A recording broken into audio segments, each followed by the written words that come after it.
ስንጾም ከጾሙ በረከተ ስጋ በረከተ ነፍስ ለመቀበል እነዚህን አራት አንኳር አበይት ነገሮች እናከናው። አንዳንዶች አሉ ፍልሰታን እኮ በጥሬ ነው የምጾመው እኔ ኧረ በስመ አብ ፍልሰታን ወላዲት አምላክን ነው እንዴ አልጋዬ ላይ ራሱ አልተኛም መሬት ነው መሬት ተኝ 16ን ብዙ ጥያቄዎች አሉብን። ስንጾም የማይጾሙት ሰዎች ይጠይቁናል። ጌታ ጾሞልናል ለምን ትጾማላችሁ ይሉናል። ጌታ በልቶልሻል ታዲያ ለምን ትበያለሽ? እንግዲህ ስንጾም እንዴት እንጾም? ከጾማችን በረከተ ስጋ በረከተ ነፍስ ለመቀበል ጾማችን በእግዚአብሔር ፊት ተቀባይነት እንዲኖረው ምን እናድርግ? አምላካችን እግዚአብሔር ለምን በደላችሁ አይደለም ጥያቄ፣ ለምን አጠፋችሁ፣ ለምን ወደቃችሁ፣ ለምን ረከሳችሁ፣ ለምን ኃጢአትና በደል ሰራችሁ አይደለም ጥያቄ፣ ለምን አልተመለሳችሁም? አሁን እኛ ቅቤ አንጠቀምም፣ ወተት አንጠቀምም፣ ስጋን በላም ስንል አንዳንዱ ሰው ፌዝ ይመስለዋል። አይደለም። ኦርቶዶክሳዊ ተዋሕዶ ቤተክርስቲያናችን በመንፈሳዊው አፍንጫ ስትሸተት ሁልጊዜ መዓዛዋና ጠረኗ ወንጌል።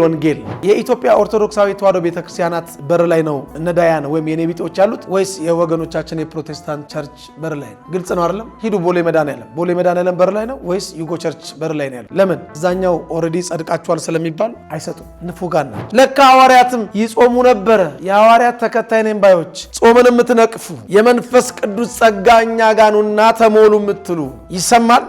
የሰማችሁኝ ነው?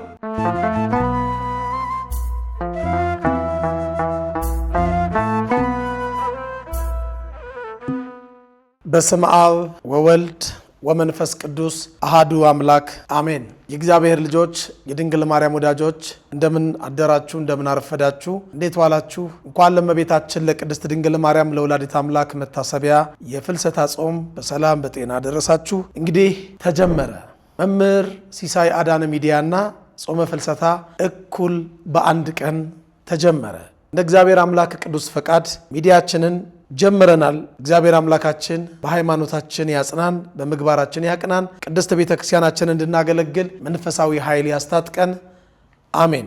ለዛሬ እንደ እግዚአብሔር አምላክ ቅዱስ ፈቃድ በዚህ በጾመ ፍልሰታ ወቅት በረከተ ስጋ በረከተ ነፍስ እንድንቀበል ጥቂት ስለ ጾም እንማማራለን። በትናንትናው ትምህርታችን በዚህ በጾመ ፍልሰታ ወቅት ስለሚተረኩት መንፈሳዊ ትርክቶች አንዳንድ ጥያቄ ያላቸው ወገኖች ሊኖሩ ስለሚችሉ ጾመ ፍልሰታ በመጽሐፍ እይታ በሚል ርዕስ አንድ ፕሮግራም ሰርተናል። እንግዲህ ላይክ፣ ሼር፣ ሰብስክራይብ በማድረግ ለብዙዎች እንዲዳረስ እንድታደርጉ በታላቅ ትሕትና በቅድስት ቤተክርስቲያናችን ስም እማጸናችኋለሁ። እግዚአብሔር አምላካችን አገልግሎታችንን ያስፋልን፣ ለብዙዎች እንዲዳረስ ቸሩ መድኃኔዓለም ያደርግልን። አሜን። ለዛሬ ጾምን ቀድሱ በሚል ርዕስ በጣም ለጥቂት ደቂቃ በዚህ ርዕስ እንማማራለን፣ እንቆያለን። በትንቢተ ኢዩኤል ምዕራፍ 2 ቁጥር 12 እስከ 15 ባለው የመጽሐፍ ቅዱስ ክፍል ላይ ይህንን ቃል እናነባለን። ጾምን ቀድሱ፣ ጾምን ለዩ፣ ጾምን አውጁ። ጾም ምን ማለት ነው? ስንጾም ከጾማችን ጋር ምን እናድርግ? የጾም ጥቅም ምንድን ነው? የጾም ጊዜ የጾም ወራት የሚባልስ አለ ወይስ የለም? ይህንንና የመሳሰሉትን በብሉይ ኪዳን በሐዲስ ኪዳን እግዚአብሔር መንፈስ ቅዱስ እንደረዳን እንደገለጠልን መጠን እንመለከታለን። እግዚአብሔር አምላካችን የሚዘራውን ቃል እግዚአብሔር በልቦናችን ሰሌዳ ላይ ይጻፈልን። አሜን ብያለሁ። ትንቢተ ኢዩኤል ምዕራፍ 2 ከቁጥር 12 እስከ 15 በጣም ባጭሩ አነባዋለሁ። እንዲህ ይላል። አሁንስ ይላል እግዚአብሔር በፍጹም ልባችሁ በጾምም በለቅሶና በዋይታ ወደ እኔ ተመለሱ፣ ልባችሁን እንጂ ልብሳችሁን አትቅደዱ። አምላካችሁ እግዚአብሔር ቸርና መሐሪ፣ ቁጣው የዘገየ ምሕረቱም የበዛ ለክፋትም የተጸጸተ አምላክ ነውና ይላል። ስለዚህ በጽዮን መለከትን ንፉ፣ በኢትዮጵያ ኦርቶዶክሳዊ ተዋሕዶ ቤተክርስቲያንም መለከትን ንፉ፣ ጾምንም ቀድሱ፣ ጉባኤውን አውጁ፣ ሕዝቡንም አከማቹ፣ ማህበሩንም ቀድሱ፣ ሽማግሌዎቹንም ሰብስቡ፣ ሕፃናቱን ጡት የሚጠቡትን ማለት ነው። ሕፃናቱንና ጡት የሚጠቡትንም አከማቹ፣ ሙሽራው ከልፍኙ ሙሽራይቱ ከጫጉላዋ ይውጡ ይላል። ስለ ቃሉ የቃሉ ባለቤት ልዑል እግዚአብሔር አባታችን አሁንም በድጋሚ ስሙ ለዘላለም የተባረከ ይሁን። አሜን። እንግዲህ ከቃሉ እንነሳ። መቼም ብዙ ጥያቄዎች አሉብን። ስንጾም የማይጾሙት ሰዎች ይጠይቁናል። ጌታ ጾሙልናል ለምን ትጾማላችሁ ይሉናል። እነሱም ብቻ ግን አይደሉም። ከኛም ከኦርቶዶክሳውያን አንዳንዶች አንዳንድ ጊዜ የማይገባ ነገር የሚናገሩ ወንድምና እህቶችም አይጠፉ። ኢትዮጵያ ውስጥ መኖር በራሱ ጾም አይደለም ወይ ብለው የሚያፌዙ ብዙ ፌዘኞች አሉ። ኢትዮጵያ ውስጥ በራሱ መኖር ጾም ሊሆን አይችልም። ጾም በፈቃዳችን ወደን ማንም ሳያስገድደን ከጥሉላት ምግብ ወይም ከማንኛውም ምግብ ለተወሰኑ ቀናቶች ለተወሰነ ሰዓት የምንለይበት ስርዓት ነው። መንፈሳዊ ስርዓት ነው ጾም። ምናልባት ኢትዮጵያ ውስጥ አንዳንድ ቦታ ላይ መራብ ሊኖር ይችላል። ያ መራብ ግን ጾም ሊሆን አይችልም። ጾም በፈቃዳችን ማንም ሳያስገድደን ስጋችንን እየጎሰምን ስጋችንን ለነፍሳችን የምናስገዛበት መንፈሳዊ ስርዓት ነው። ጾም ማለት የቃሉ ትርጉም መከልከል፣ መራቅ፣ መለየት፣ መተው ማለት ነው። ሌላ ምንም ትርጉም የለው። ለተወሰነ ሰዓት ከምግብ መከልከል፣ ከውሃ መራቅ፣ ለተወሰነ ሰዓት ምግብን መተው ማለት ነው። ውሃን መተው ማለት ነው። ሌላ ምንም ትርጉም የለው። ጾም ማለት መከልከል፣ መራቅ፣ መለየት፣ መተው። ጾም ሁለት አይነት ጾም አለ። አንደኛው ቅበላና ፋሲካ ያለው ጾም ነው። አንደኛው ደግሞ ቅበላና ፋሲካ የሌለው ጾም ነው። ቅበላና ፋሲካ ያለውን ጾም እንግዲህ ዛሬ ጀምረናል። ትናንት ቅበላ ነበረ። ዛሬ ደግሞ ጾመ ፍልሰታ ጾመ ማርያም ብለን ጾሙን ጀምረናል። በ16 ደግሞ ፋሲካው ማለት ነው። እንግዲህ ፋሲካ ማለት መሻገር ማለፍ ማለት ነው። ሁለተኛው ጾም ግን ፋሲካም የለውም ቅበላም የለውም፣ ቅበላም የለውም፣ ፋሲካም የለውም። ይሄኛው ጾም እስከ ሕይወታችን ፍጻሜ ድረስ ነፍስ ካወቅንበት ጊዜ ጀምሮ የምንጾመው ጾም እንድንጾመው እግዚአብሔር የሚፈልገው ጾም ነው።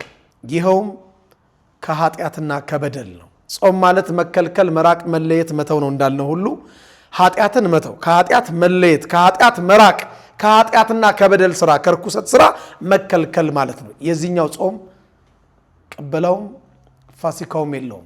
እግዚአብሔር አምላካችን ሁለቱንም ጾም እሱን ደስ የሚያሰኝ አድርጎ በቸርነቱ ብዛት ይቀበልልን ዘንድ የእርሱ ቅዱስ ፈቃድ ይሆንልን።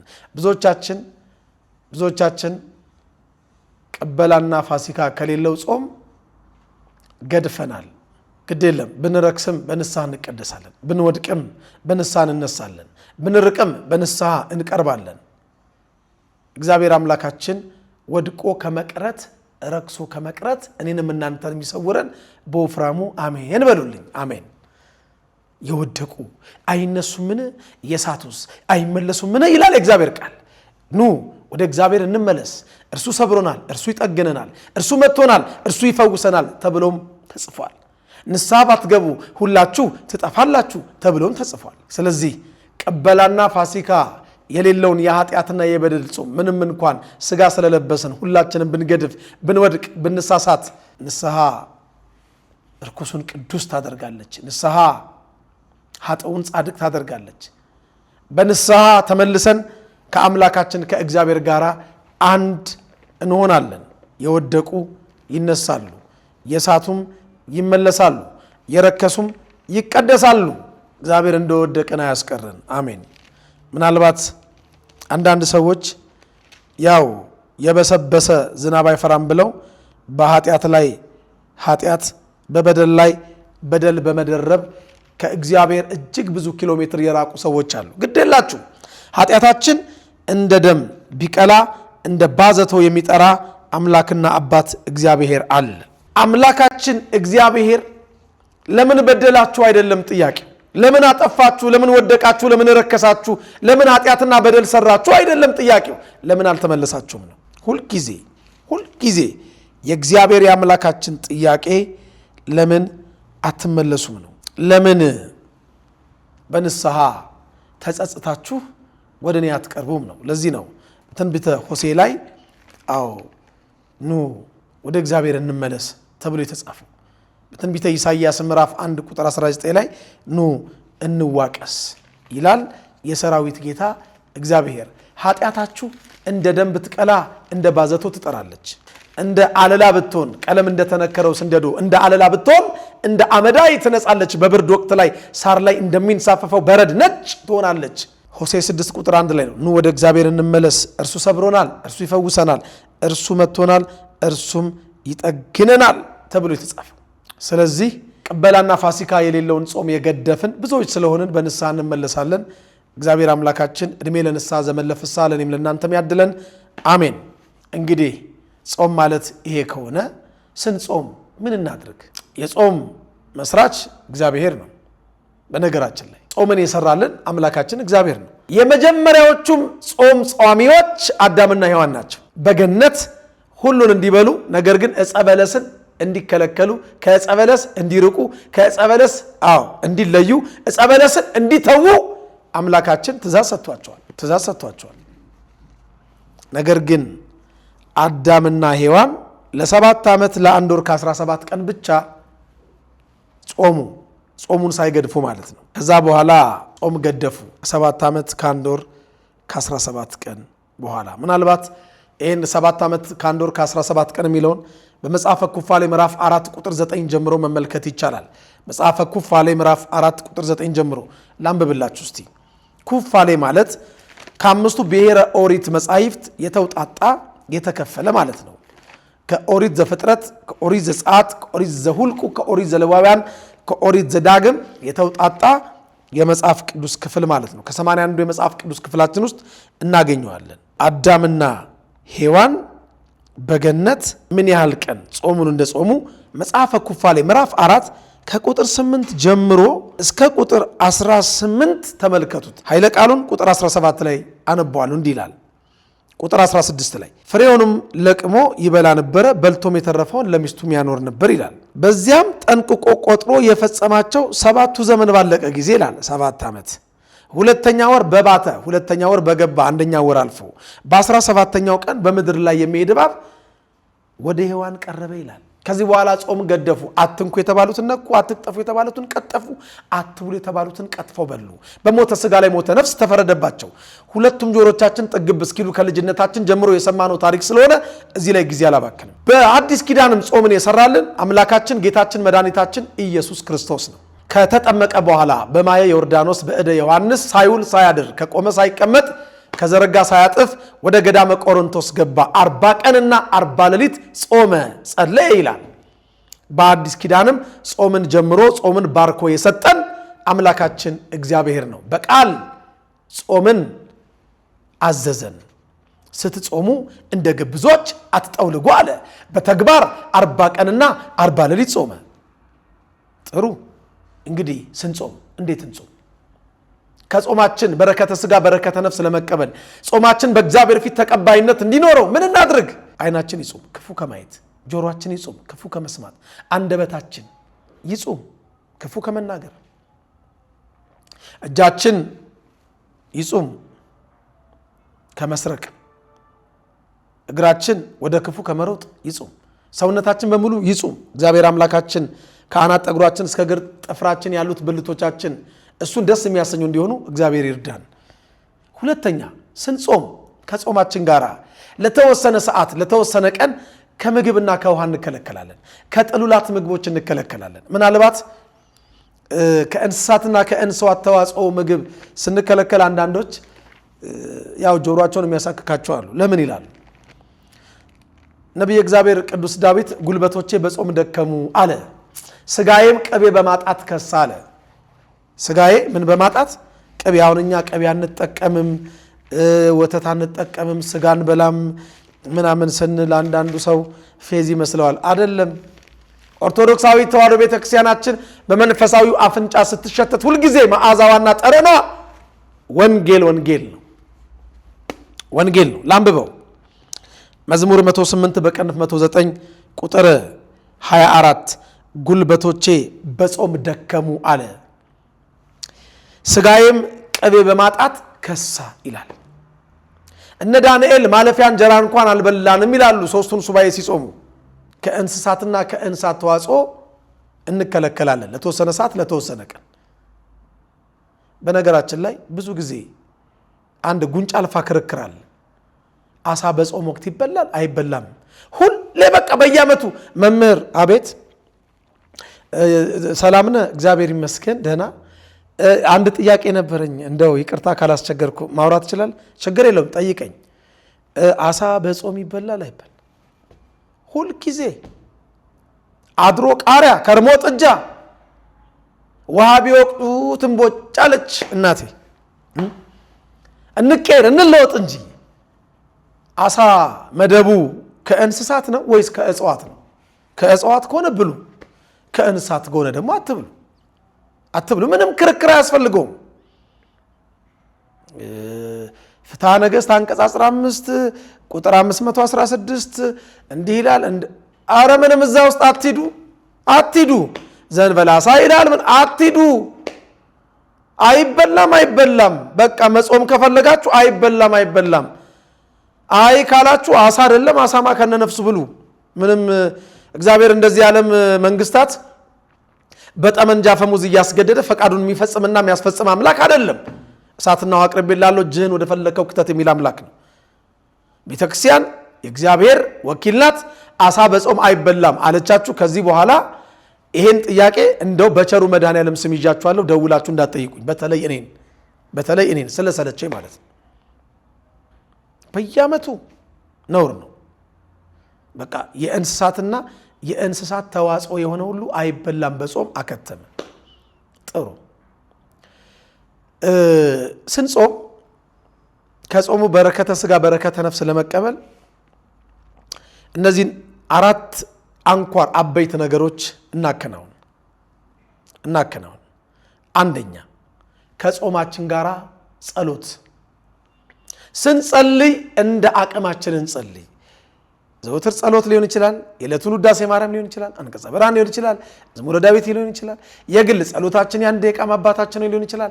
ብቻ እንደ አቅማችን ጸሎት ይታከልበት። አንድ። ሁለተኛ ከጸሎታችን ጋራ ከጾማችን ጋራ ምጽዋት ይደረግበት። ለምን ካላችሁኝ ምጽዋት ኃጢአትን ታሰርያለች።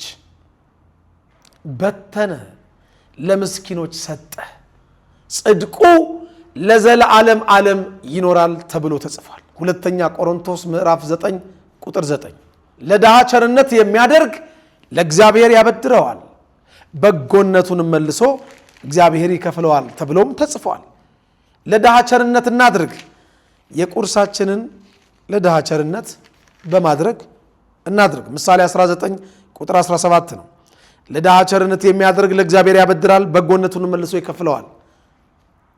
ይህም ብቻ አይደለም። በትንቢተ ዳንኤል ላይም እንዲህ የሚል ቃል ተጽፎ እናገኛለን ስለ ምጽዋት። ትንቢተ ዳንኤል ምዕራፍ 4 ላይ ናቡከደነጾርን እንዲህ ነበረ ያለው። ትንቢተ ዳንኤል ምዕራፍ 4 ቁጥር 27 አነበዋለሁ። ምናልባት ንጉሥ ሆይ ስለዚህ የደህንነት ዘመን ይረዝም እንደሆነ ምክሬም ደስ ያሰኝ እንደሆነ ኃጢአትህን በጽድቅ በደልህንም ለድሆች በመመጽወት አስቀሪ ነው። ምጽዋት ኃጢአትን ታሰርያለች። መጽሐፈ ሲራክ ላይ ደግሞ በግልጽ ቋንቋ ምጽዋት ኃጢአትን ታሰርያለች ተብሎ ተጽፏል። መጽሐፈ ሲራክ ምዕራፍ 3 ቁጥር 28 እንዲህ ይላል፣ የምትነድ እሳትን ውሃ ያጠፋታል። ምጽዋት ኃጢአትንም ታሰርያለች። ምጽዋትን ለሚሰጥ ሰው ሁሉ በፍጻሜ ዘመኑ እግዚአብሔር ዋጋውን ያስብለታል ይላል። እንመጽውት። ስንመጸውት አሁንም ያቅማችንን ጌታ ሲመጣ እኮ በመንግስቱ ፍየሎቹን በግራ በጎቹን በቀኙ እኮ ሲያቆም ከሚጠይቃቸው 7 ቃላቶች ውስጥ ከግማሽ በላይ የሚሆኑት ምጽዋት ናቸው። ተርቤ አብልተኛል፣ ግባ። ተርቤ አላበላኸኝም፣ ውጣ። ተጠምቼ አጠጥተኛል፣ ግባ። ተጠምቼ አላጠጣኸኝም፣ ውጣ። ታርዤ አልብሰኛል፣ ግባ። ታርዤ አላለበስከኝም፣ ውጣ። እንግዳ ሆኜ መጥቼ ተቀብለኛል፣ ግባ። እንግዳ ሆኜ መጥቼ አልተቀበልከኝም፣ ውጣ። ታስሬ ጎብኝተኛል፣ ጠይቀኸኛል፣ ግባ። ታስሬ አልጠየቅከኝም፣ ውጣ። ይሄ እኮ ነው። ምናልባት አሁን ለቁርሳችን እርግጠኛ ነኝ ቁርስ አንበላም። መቼም ዳቦና ሻይ እንኳን ብንበላ 20 ብር እናወጣለን በትንሹ እርግጠኛ ነኝ። ሻያውን ከ20 ብር በታች ይሸጣል። አላቅም። ዳቦ እቺ ጭምቅ ስናረጋት እንደፊኛ ትንፍስ የምትለው 10 ብር መሰለችኝ። ተመስገን ያኖረናል። መቼም ተመስገን ነው። 20 ብር አይደል? ቢያንስ የ20 ብር 1/4 5 ብር ለኔ ቢጤ እንስጥ ከቻል። እጃቸው ለተቆረጠ፣ አይናቸው ለፈረጠ፣ ጉልበታቸው ለደከመ፣ ጧሪ ቀባሪ ለሌላቸው፣ ለአረጋውያን ለደከሙት እንስጣቸው። ደግሞ ሰጪ አድርጎን ነው እግዚአብሔር? ተለማኝ አድርጎን ነው? እንደኔ አትኑ አግኝቼ ያጣው ነኝ እኮ እያሉ እኮ የሚለምኑ እኮ በየመንገዱ አሉ እኮ። ነገስኛ ምን እንደምንሆን እናውቃለን። ግዴላችሁም ስጡ ይሰጣችኋል። ሰምታችሁኛል? ስጡ ይሰጣችኋል። ሲሰጠን አይደለም እንሰጠው፣ ካለን ላይ እንስጥ። በበረከት የሚሰጥ በበረከት ይዘራል ደግሞ በበረከት ያጭዳል ተብሎ እንደተጻፈ ወገኖቼ ከጾማችን ጋራ ጸሎት ከጸሎታችን ጋራ ምጽዋት እናድርግ። ከምጽዋታችን ጋራ ስግደት ከምጽዋታችን ጋር ምን ስግደት ስግደቱንም እንዳቅማችን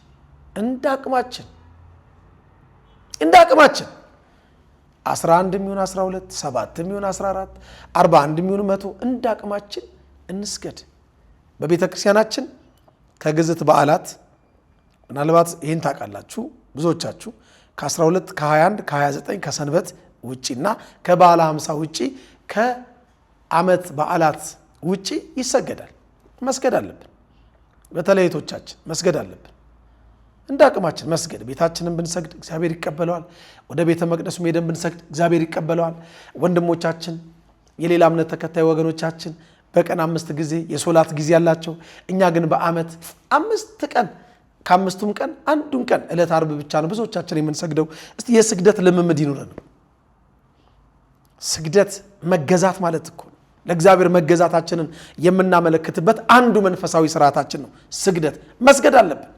አቅማችን እስከፈቀደ ጉልበታችን ሳይደክም አፈር ሳይበላው ይሄን ጉልበት አፈር ሳይበላው ጉልበት ሁሉ ለሚንበረከኩለት እንንበርከክለት። በስግደት መንፈሳዊ ጸጋችን ይበዛል።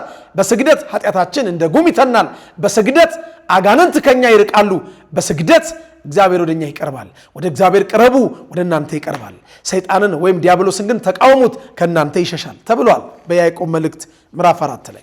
ወደ እግዚአብሔር ከምንቀርብባቸው መንገዶች አንዱ ደግሞ ስግደት ነው። እየሰገድን እየተገዛን ለአምላካችን ለእግዚአብሔር ያለንን ጥልቅ ቋንቋ የማይገልጸውን ፍቅራችንን እንገልጣለን። የያዕቆብ መልእክት ምዕራፍ 4 ቁጥር 7 እንግዲህ ይላል ለእግዚአብሔር ተገዙ፣ ለእግዚአብሔር ስገዱ ማለት ነው። ዲያብሎስንም ተቃውሙት ከናንተ ይሸሻል። ወደ እግዚአብሔር ቅረቡ ወደ እናንተም ይቀርባል ይላል የእግዚአብሔር ቃል። የያዕቆብ መልእክት ምዕራፍ 4 ቁጥር 7 ጀምሮ መመልከት ይቻላል። ስለዚህ ጾም አለን፣ ከጾማችን ጋራ ጸሎት አለን፣ 2 ከጸሎታችን ጋራ ምጽዋት አለን፣ ከምጽዋታችን ጋራ ስግደት አለን። የሚገርማችሁ እውነት ስንነጋገር የኢትዮጵያ ኦርቶዶክሳዊ ተዋሕዶ ቤተክርስቲያናት በር ላይ ነው ነዳያን ወይም የኔ ቢጤዎች ያሉት ወይስ የወገኖቻችን የፕሮቴስታንት ቸርች በር ላይ ነው? ግልጽ ነው አይደለም? ሂዱ ቦሌ መድኃኔዓለም በር ላይ ነው ወይስ ዩጎ ቸርች በር ላይ ነው ያሉት? ለምን? እዛኛው ኦልሬዲ ጸድቃቸዋል ስለሚባል አይሰጡም። ንፉጋን ናቸው። እግዚአብሔር ልብ ይስጣቸው። እኛ ግን ከመቀነታችን እየፈታንም ቢሆን እንሰጣለን። ኖሮን አይደለም ካለን ላይ እንሰጣለን። እውነተኛ መንፈሳዊት መጽሐፍ ቅዱሳዊት ቤተ ክርስቲያን ስላለችን እንሰጣለን። ጾም 1፣ ጸሎት 2፣ ምጽዋት 3፣ ስግደት 4። እነዚህን 4 አንኳር ነገሮች አንድ ላይ አጣምረን በረከተ ስጋ በረከተ ነፍስ እንድንቀበል ቸሩ መድኃኔዓለም ይርዳን። አሜን። ይሄ በጾማችን ወቅት የምናከናውነው ስርዓተ እምነታችን ነው። ሌላው ጥያቄ ይነሳል። እናንተ ኦርቶዶክሳውያን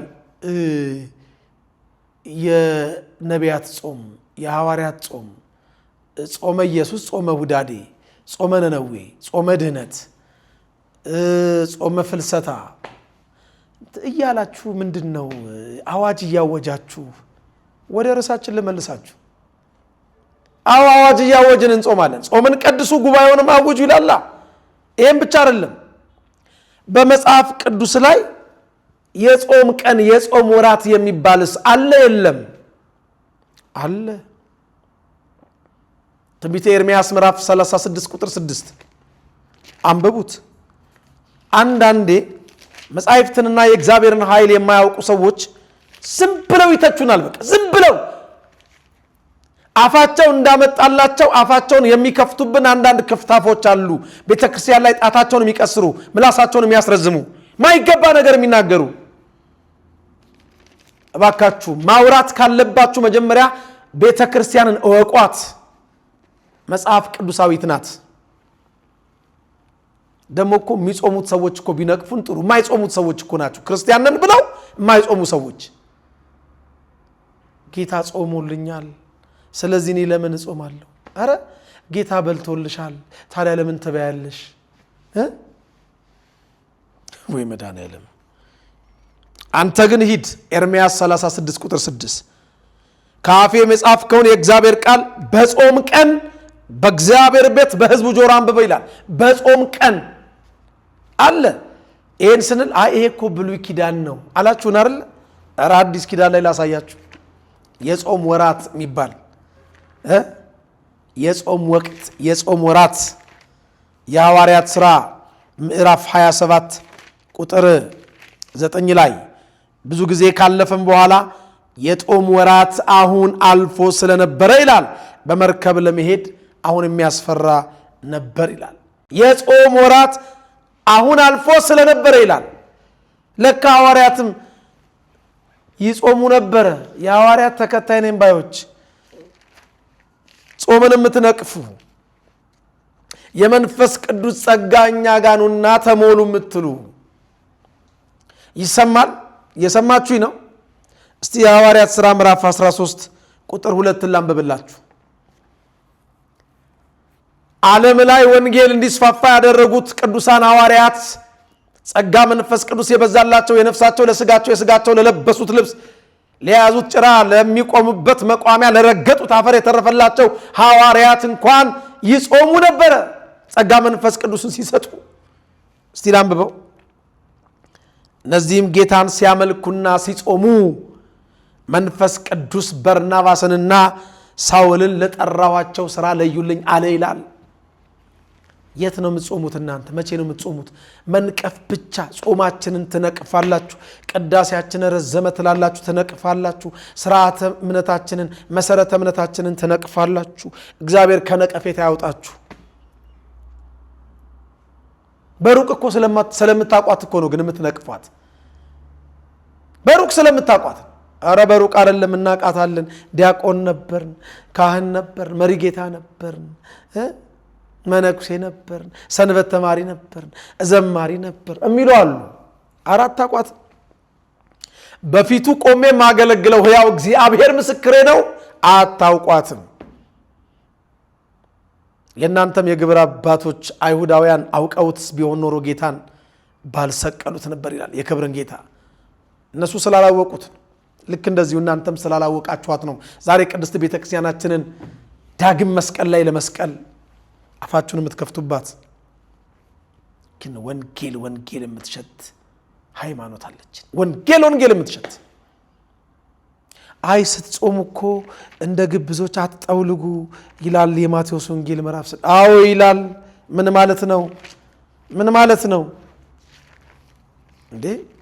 በተለይ አንዳንድ እናቶች በተለይ ፍልሰታን ስትጾሙ ስለ መጽዋታችንም ስለ ጾማችንም ተነግሯል። የማቴዎስ ወንጌል ምዕራፍ 6 ከቁጥር 1 ጀምሮ እስከ መጨረሻው አንብቡት፣ ተጽፏል። ስንመጸውት ለታይታ እንዳይሆን ማለት አየው ሲሰጥ እሱ እኮ ቸር ነው እንባላለን ብለን አስበን እንዳይሆን። ግራ የሚሰጠው ቀኝ አየው ነው የሚለው። ቀኝ የሚሰጠውን ግራ አየው። ግራ እጅ አይን ኖሮት ግራ እጅና ቀኝ እጅ ማለት አይደለም። ባል የሚመጸውተውን ሚስት አትወቅ፣ ሚስት የምትመጸውተውን ባል አይወቅ። ወላጆች የሚመጸውቱትን ልጆች አይወቁ፣ ልጆች የሚመጸውቱትን ወላጆች አይወቁ ማለት ነው። አከተም ወገኖቼ፣ ስንጾም መለከት እያስነፋን አንጾም ማለት ነው። አንዳንዶች አሉ ፍልሰታን እኮ በጥሬ ነው የምጾመው እኔ። ኧረ በስመ አብ! ፍልሰታን ወላዲት አምላክን ነው የምለው እንዴ። አልጋዬ ላይ ራሱ አልተኛም እኮ መሬት ነው የምተኛው። መሬት ተኝቼ 16ን እኔ እንደውም ብዙ ጊዜ 21 አደርገዋለሁ፣ አረዝመዋለሁ እስከ 21 ነው ይላሉ አንዳንዶች ማለት በየዋህነት። አትበሉ፣ መለከት አታስነፉ እንዲህ ብለው የሚጾሙ አሉ። የእናንተን ጾም እዛው በምድር ነው በቃ በሰዎች ዘንድ ነው የሚቀረው። እንኳን እግዚአብሔር ፊት የቤታችሁን ጣራ ያልፈው። ጸሎታችሁ፣ ምጽዋታችሁ፣ ጾማችሁ መለከት እያስነፋችሁ ለታይታ ከሆነ ማለት ነው፣ ለውዳሴ ከንቱ። በውዳሴ ከንቱ ምክንያት ብዙዎች ከእግዚአብሔር የሚቀበሉትን ዋጋ አጥተዋል። ብዙዎች፣ ጥቂቶች አይደሉም፣ ብዙዎች። ፊልጵስዩስ ምዕራፍ 2 ቁጥር 3 ወደ ፊልጵስዩስ ሰዎች ምዕራፍ 2 ቁጥር 3 አነበዋለሁ። ለወገኔ ይጠቅማል በማለት በዘረኝነት ማለት ወይም በከንቱ ውዳሴ ምክንያት አንዳች እንኳን አታድርጉ ይላል። በውዳሴ ከንቱ ምክንያት ሰዎች እንዲያወድሱን አንዳች አናድርግ። እንመጣለን። ይታያል ጉልላቱ ላይ ያለው መስቀል፣ መሀል ላይ ያለው ትልቁ ጉልላት ላይ እሱን መስቀል እኔ ነኝ የገዛሁት የሚሉ ሰዎች አሉ። ይመጣሉ። መቅደስ ውስጥ ይታያል መሀል ላይ ያለው ትልቁ መንበር እሱ እኔና ባለቤቴ ነን ያሰራ ነው ይላሉ። ድምጻቸውን አወፈረው ይመጣሉ። ይታያል ግድግዳው ላይ ያለው ከዚህ እስከዛ እስከ ኮርነሩ ያለውን ስዕል እኔና ባለቤቴን ስማችን ይታያል። ነገሩ በክርስትና ስማችን ስለሆነ አይታወቅም። አትበሉ። ልክ እንደዚሁ ጾሙንም በጥሬ ነው የምጾመው፣ ካልጋዬ ወርጄ ነው የምጾመው፣ በ24 ሰዓት አንድ ጊዜ ብቻ ነው እየበላው የምጾመው። እኔ ፍልሰታን ወይ ጋራ መድኃኔዓለም ወይ ደግሞ ጻድቃኔ ማርያም ነው የማሳልፈው። አትበሉ። በስውር አድርጉት። በስውሩ የሚያያችሁ አባታችሁ በግልጥ ያስረክባችኋል ማለት ነው እንጂ የአዋጅ ጾም አይታወጅ፣ የጾም ቀንና የጾም ወራት አይኖር ማለት አይደለም። አላ የጾም ወራት የሚል መጽሐፍ ላይ አለ። ስለዚህ ጾም ወገኖቼ እነ ቅዱስ ጳውሎስ ይጾሙት የነበረ መንፈሳዊ ስርዓት ነው። እንግዲህ ወገኖቼ ከዚህ ጾም የምናገኘው ጥቅም ምንድን ነው? እቼም ሁላችንም እንጾማለን አቅም እንደፈቀደ። ይሄ ጾም በተለይ ህፃናትም ጭምር የሚጾሙት ጾም ነው። ትምህርት ስለሌላቸው ክረምት ስለሆነ እንግዲህ በአገር ውስጥም ከሀገር ውጭም ያላችሁ ብዙ ትዝታላችሁ። ወላጆቻችን አንገታችን ላይ ነጠላ አስረውልን 2-3 ልጆች ከፊት ከኋላ በግራ በእጃቸው በቀኝ እጃቸው ይዘው ቤተክርስቲያን አሳልመው አስቀድሰን እርቦን ከዛ በኋላ ቆርበን ከዛ ስንመለስ መንገድ ላይ ብስኩት ገዝተውልን ምናምን ነበር የምንመጣ። ትዝታለን። ጾመ ማርያምን ሰንበት ትምህርት ቤት የቅዳሴው ስርዓት እስከ ቁርባን እስኪደርስ ድረስ ቁጭ ብለን ተምረን ከዛ በኋላ በሰልፍ ሄደን እንደዚህ ነው። ትዝታችን ይሄ ነው።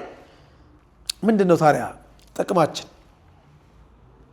ጥቅማችን ወገኖቼ በረከተ ስጋ በረከተ ነፍስ እናገኛለን።